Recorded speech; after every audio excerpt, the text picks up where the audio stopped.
Halo, selamat pagi. Perkenalkan, nama saya Vincentius D. Paul, NIM saya 2010417144, kelas A2, Makul, Manajemen Pemasaran. Di sini saya akan menjawab tentang video kami yang kami buat kemarin yang tentang drama. Langsung aja kita jawab bagian A. Apa judul drama kalian? Judul drama kami ialah pemasaran dan kepuasan dan tidak puas dalam berbelanja online. Mengapa saya mengangkat judul pemasaran kepuasan dan tidak puas dalam berbelanja online? Karena bertujuan untuk menganalisa kepuasan konsumen dalam belanja online dengan faktor-faktor penyebab dan konsekuensi yang akan ditimbulkan dengan menggunakan konsumen retail online sebagai subjek penelitian. Kepuasan konsumen, kemudahan dan desain situs, keamanan dan komunikasi. Siapa-siapa saja anggota tim dari yang video drama kemarin, yaitu diri saya sendiri, Vincentius D. Paul, Iqmad Januar, Ignatius Rahul, Natalia Natal, dan Netria. Peran Vincentius D. Paul sebagai penjual, Iqmad Januar sebagai penjual, Natalia sebagai pembeli, Netria sebagai pembeli, dan Ignatius Rahul sebagai kurir. 2. Isi cerita dalam video kami tersebut menceritakan sebuah pelanggan puas dalam berbelanja online dan ada juga pelanggan tidak puas dalam berbelanja online. Mudah dan cepat, dan saya dapat peroleh per hari. Pemasaran adalah berbelanja online di Indonesia semakin berkembang pesat. Pertumbuhan pesat pangsa pasar di Indonesia menarik perhatian masyarakat dan ada kemudahan juga berbelanja online seperti beragam produk tersedia, berbagai macam pembayaran, jangkauan pengiriman barang semakin luas, dapat diakses melalui berbagai media.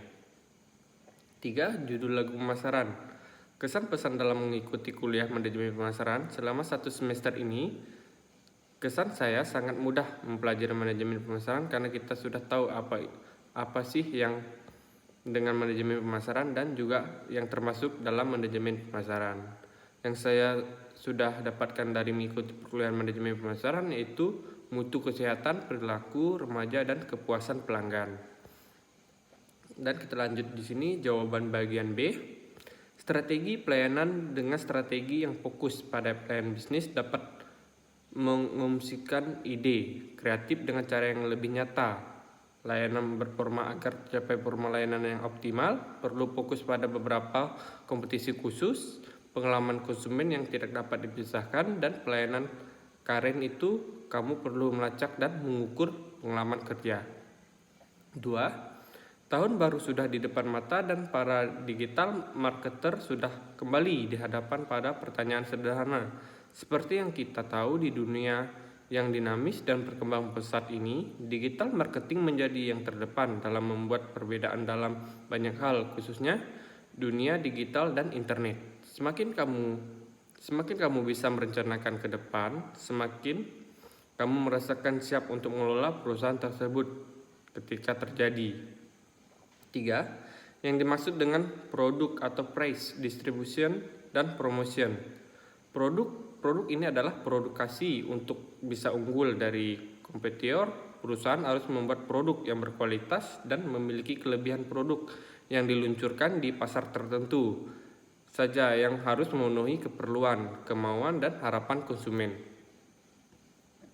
Price ini adalah harga.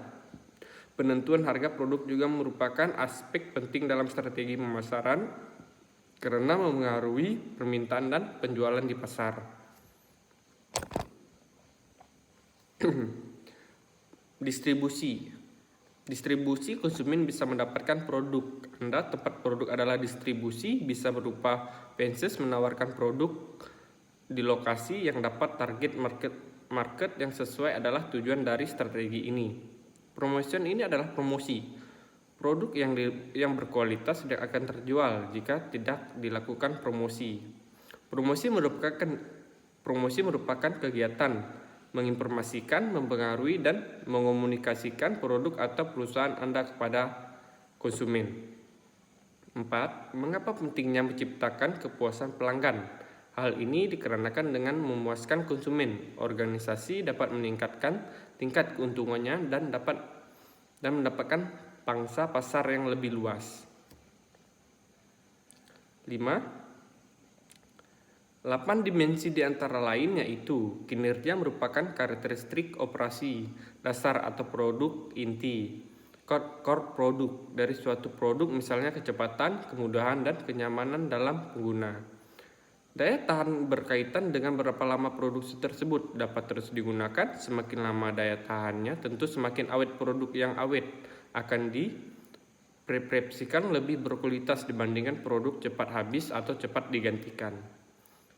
Kesesuaian dengan spesifikasi, yaitu sejauh mana karakteristik operasi dasar dari sebuah produk memenuhi standar tertentu dari konsumen atau tidak ditemukan cacat pada produk.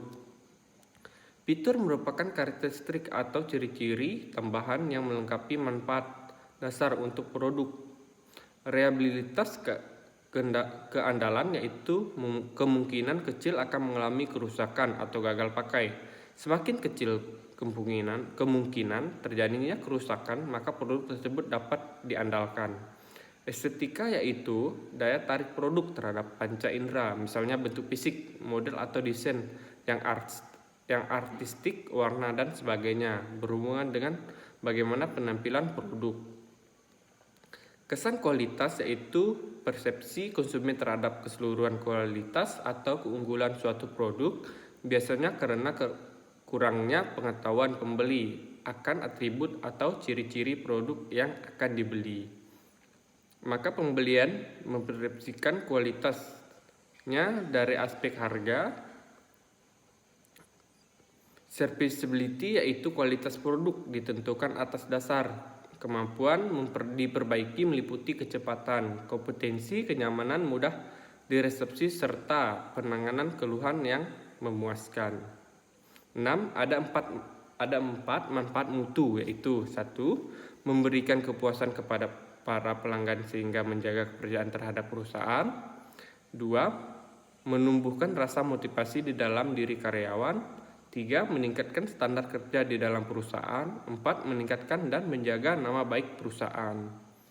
7. Sebagai berikut, brand quality adalah nilai tambah yang diberikan pada produk dan jasa. Ekuitas merek dapat tercermin dalam cara konsumen berpikir, merasa, dan bertindak dalam hubungannya dengan mereka dan juga harga pasar. Dan probabilitas yang diberikan merek bagi perusahaan. 8. Keunggulan ekuitas merek. Ekuitas merek menguatkan program memikat para konsumen baru atau merangkul kembali konsumen lama. Promosi memberikan intensif untuk mencoba rasa baru. Akan kegunaan baru akan lebih efektif jika merek itu dikenal dan jika tidak ada kebutuhan untuk mengurangi kebingungan konsumen terhadap kualitas merek. Kelemahan ekuitas merek. Kelemahan ekuitas merek ini adalah kelemahan merek lainnya. Nantinya bisa dijadikan acuan bagi pihak perusahaan untuk tetap melakukan imputasi terhadap produknya. Jawaban bagian C. Sebutkan dan jelaskan judul video ketiga di atas. Video pertama, judul yang diprediksi karir dan tren digital marketing tahun 2022. Dia menjelaskan tentang ada role dan pekerjaan apa saja yang di bidang digital marketing. 2. Video kedua judulnya 9 tren digital marketing tahun 2021 untuk mendukung branding dan promosi bisnis. Ada menjelaskan video marketing user generated content atau UGC. Video ketiga judulnya strategi pendapatan harga psikologi bisnis, menjelaskan psikologi pricing harga. Psikologi atau psychological pricing adalah strategi penetapan harga berdasarkan teori bahwa harga tertentu dapat memiliki dampak psikologi pada seseorang. Siapa saja pembicara dalam ketiga di atas? Dalam video 3 di atas. Video pertama dibicarakan oleh Purwadika dan Mendy Purwahartono.